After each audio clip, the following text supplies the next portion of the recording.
إنا لله وإنا إليه راجعون waxaan halkan tacsi raanyal uga direynaa dhammaan dadkii Soomaaliyeed ee dhalinyarada ahaa ee ku geeriyooday dagaalkii ka soo cusboonaaday afar waaqo iyo degmada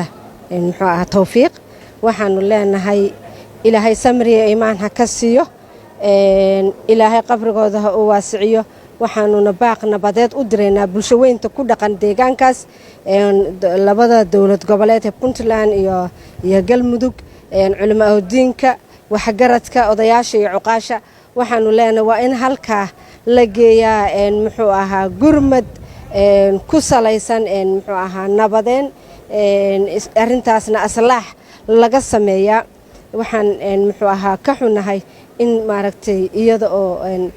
xilli laga daalay dagaal iyo maaragtay beel in loo safto xilli laga daalay ay arinkani timid aanu ku weynay wiilasheeni dhalinyarada ah ee mustaqbalka bari ah waxaan marka mar labaad iyo mar saddexaad baaq u dirayaa bulsho weynta ku dhaqan deegaanadaas muxuu ahaa degmada Jariban hoos imaada Puntland waxaan leenahay arintaasiti waa in si degdeg loo galaa waxaan iyadana sidoo kale baaq u direynaa dawladda federaalka ah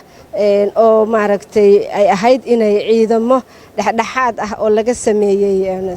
degmada Gaalkacyo gobolka Mudug Gaalkacyo ciidamadaas in loo diro oo iyagana maaragtay ay halkaas kaalintooda nabadeed ay ka qaataan insha Allah taala dagaalkaana dagaal wiilba ku dhinta wiil kuma dhasho